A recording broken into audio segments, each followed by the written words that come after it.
right up here where these fellows are gonna, they're building me some landing blocks out of tube steel.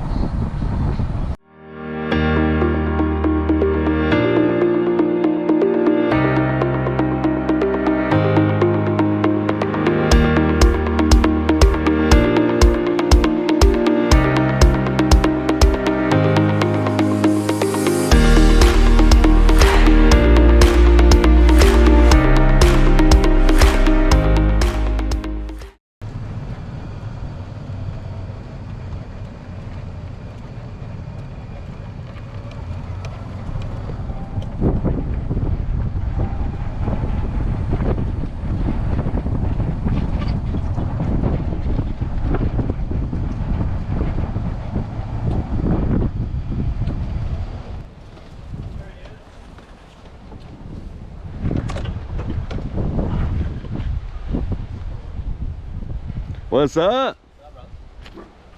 Cooling off a little? Smidge. Been a warm one today. What's up? Number one. Wow. We gotta clean it up and put the handles on it. Oh, I understand. Is it hot? No. No, you touch it. Woo! I threw it over there. You pick it up and throw it wherever you want.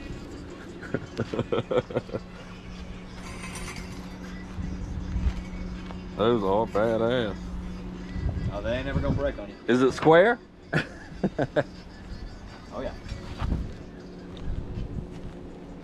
Looks good too.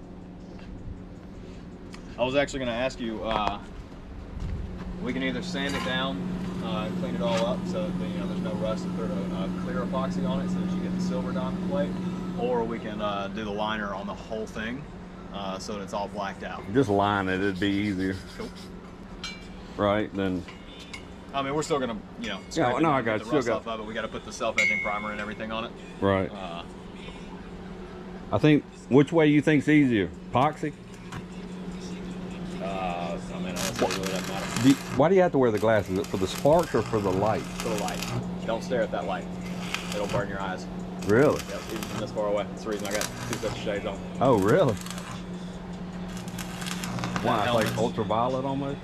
I got it's sunburn. like- Yeah. I'm wearing this because I'm getting sunburned from the light. Because that blue light, blue is like the hottest that something burns. Right.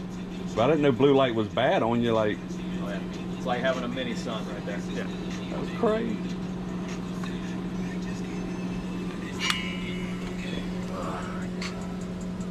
I have a bunch of pictures for you. How much? Pictures of all the triangles showing that it's all squared up and stuff. Oh, cool. How much was the steel? 309.24. Good Lord. Not much cheaper than the wood, huh? Not by much. And this is what y'all are building it out of, right? Yes, sir. What's that? 1-inch steel tubing. Wow. These are all your plates for the next box. Wonder how much this weighs. It's not as heavy as the wood block would have been, but it's still probably 20, 25 pounds, maybe a little more. Honestly, it's probably closer to 40 pounds. Yeah, 40 pounds.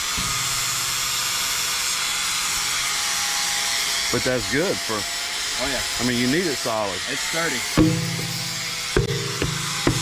ain't going nowhere. That's awesome. And Box in all the way around. You got your steel frame, 4 braces around every corner, bar across the center of it. Actually, I think the bar's going that way. But oh, y'all did put a bar across the center. Badass. That is badass.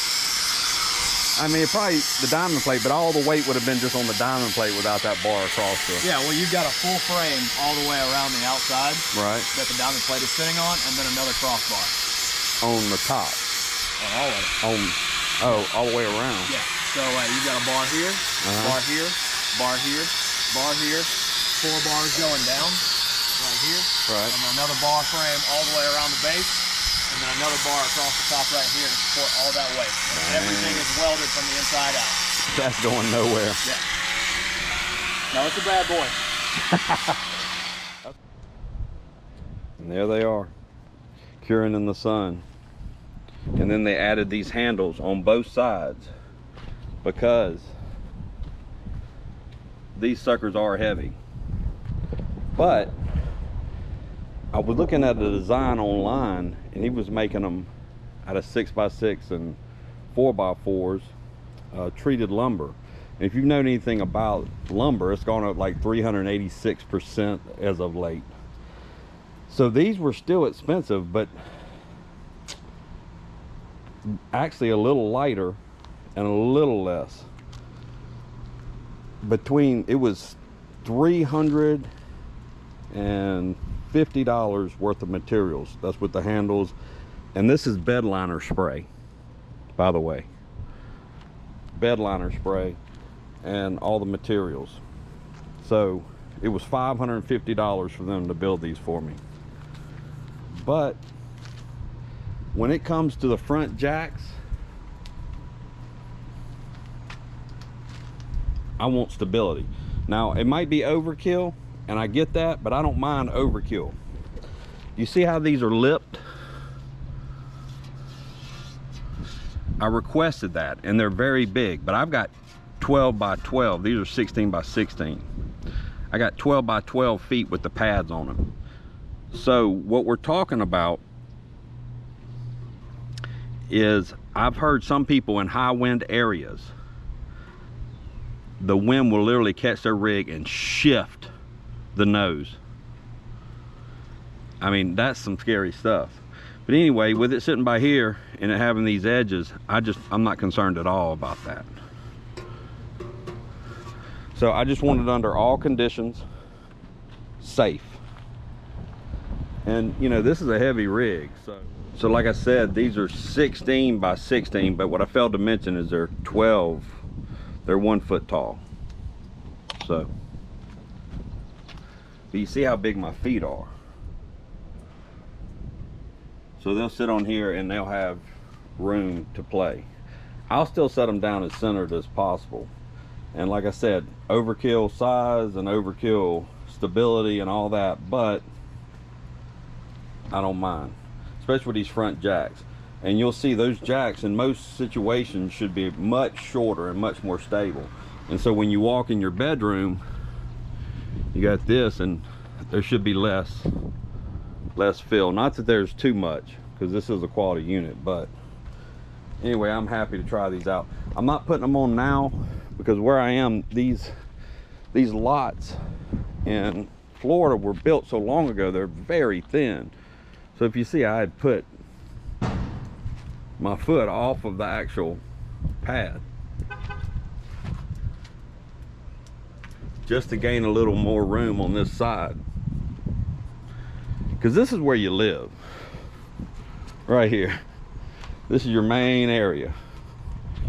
I need to pick it up, but soaking my shoes, because when we were in Naples, stepped in dog poop. Now, speaking of these landing jacks, I am not suggesting that you build these or you get anything this heavy and strong.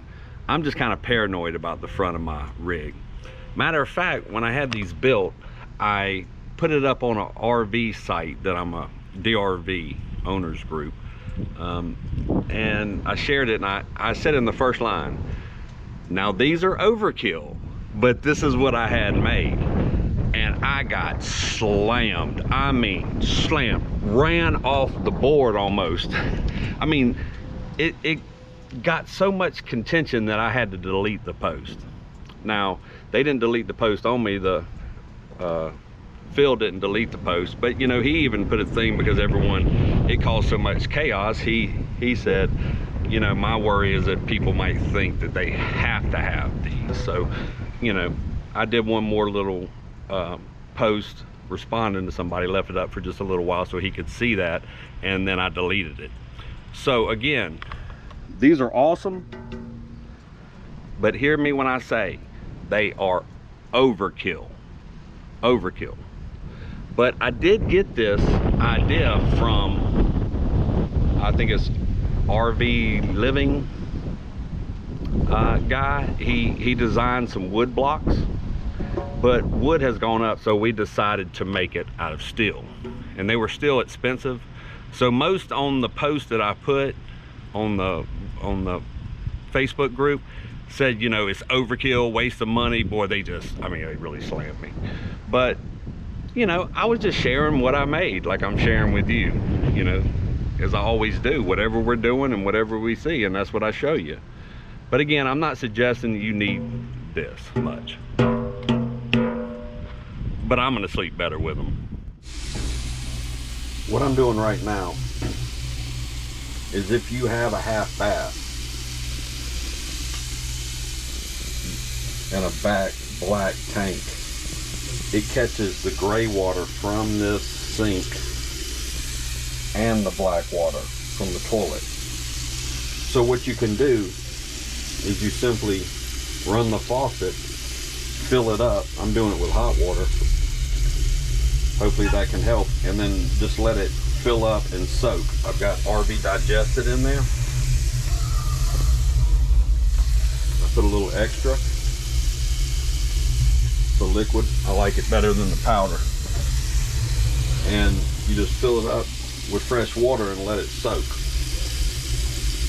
And then obviously empty it. You could do it a couple times if you need to, that kind of thing, because it does not have a water flush system.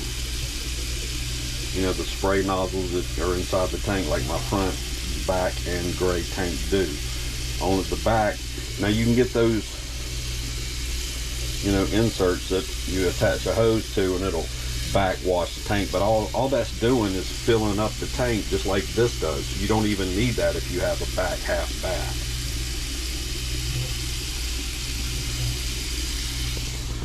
So as I'm filling it up, what I do is simple. You just come here and you check it so often. So it's my back black and gray is the galley.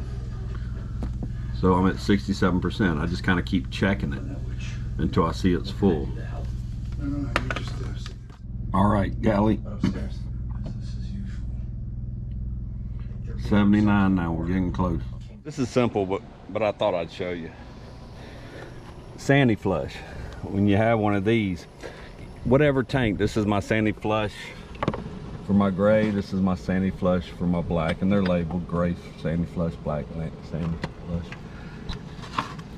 It's easy. You just empty your tank, open that valve to empty the tank, leave it open, connect the hose, turn on the water, and it supplies water to the spray nozzles inside the tank, and it just sprays it. So all it's doing is spraying the side of the tank. It's coming out now. Wait till it runs clear.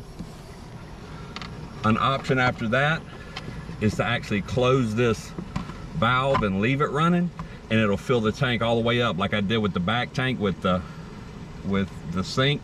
But I can't do it on this one because the sink in here goes to the gray. So if I want to fill it up, you know, just so it can kind of soak and then dump it again with all clean water, what I do is just shut this and leave this running. But for me, don't leave it running too long because it can literally back up your toilet and flood your rig. So, I mean, you can time it, you can learn to time it, but when I do that, I'll show you how, just like the other tank reader, I'm gonna turn it on and I'm gonna read it. And when it reaches about 80, 85, I'm gonna come out here and, you know, by the time I get it shut off and everything, it should be kind of closer. I mean, even at 80, 85, you don't have to run, you know, but don't get distracted doing something else. Make sure you're kind of headed towards this destination to turn off this water. And then obviously you just dump it again. So it'll be shut after you fill it up, obviously, and you just empty it again. Good to go. Go add your chemicals in your toilet and you're rolling.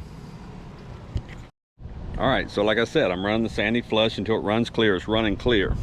So what I'm gonna do now, like I said, I'm gonna close this valve. So now as the Sani-Flush is bringing water in for a back flush, in other words, filling it up in the opposite direction, you could hear it stopped running from the hose. It's gonna fill up the black tank. Now, you don't wanna leave it too long shut because it will overflow. I hate to repeat that again, but it's just that crucial. Don't let it overflow your toilet and flood your rig. But what I'm gonna do, I know it takes a little while to fill up, but I'm gonna go in here and start reading the tank sensor, tank meter.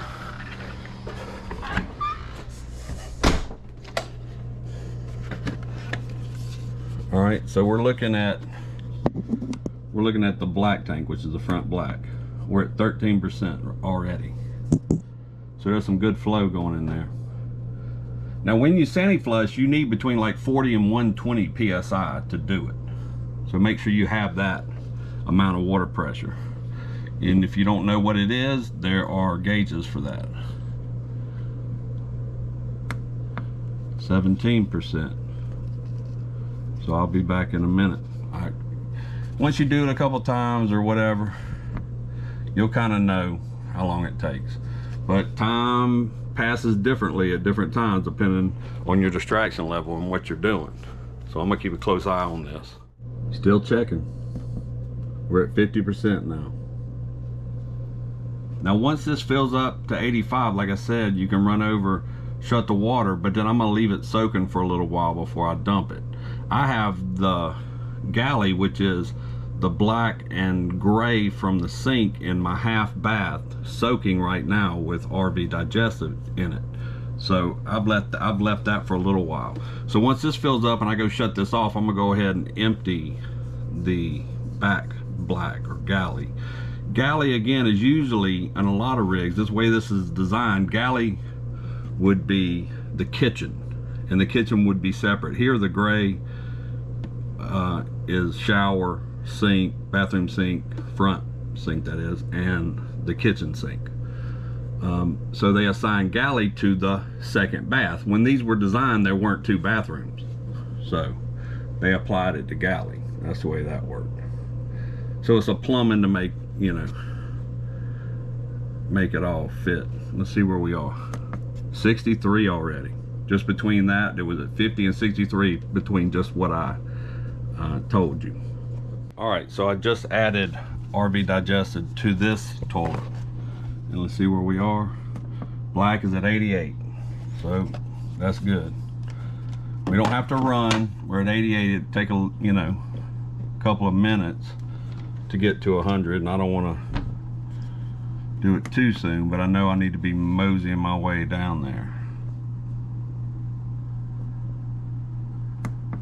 See, from 88 to 92 in just that time. So, y'all being good? So we're gonna come out here.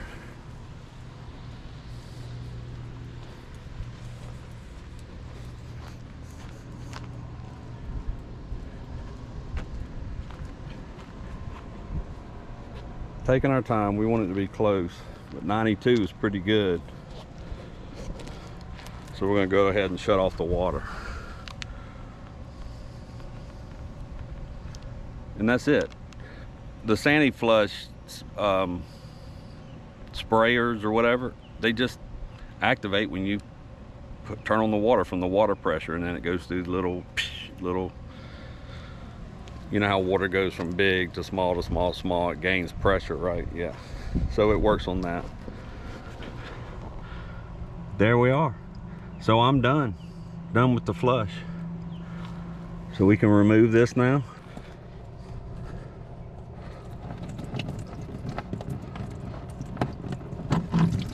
Don't worry about the water. Every one of these has a trap door. Can you see it?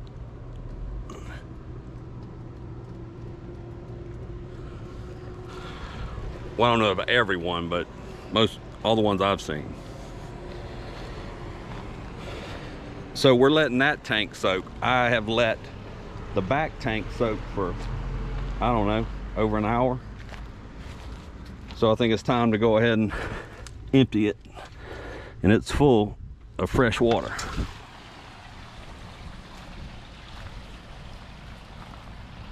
It was a little brown at the beginning. So even that soaking helped. And again, I soaked it with the RV Digested in there. So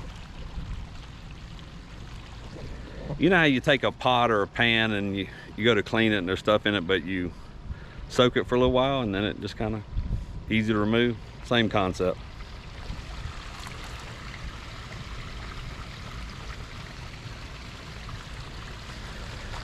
This is such a short run. 3 feet is even too long.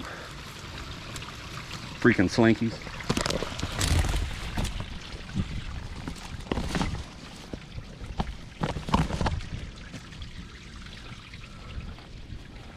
There we go, that's better.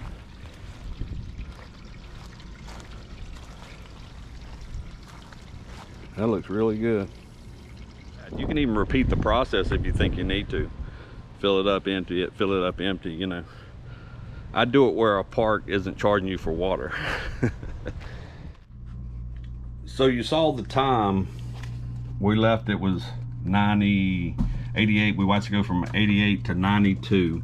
By the time we went out there, that amount of time, we got to 96%, which is close enough. So to let you know. One more thing I want to tell you, just don't want to be remiss. You want to use an old hose or a cheap hose, like I went to buy a cheap hose. You do not want to use any hose that you have flush with as your fresh water ever again. I just dedicate it to flushing the black tanks because I don't want to use it even for anything else. Maybe sprinkling a garden or something, extra fertilizer.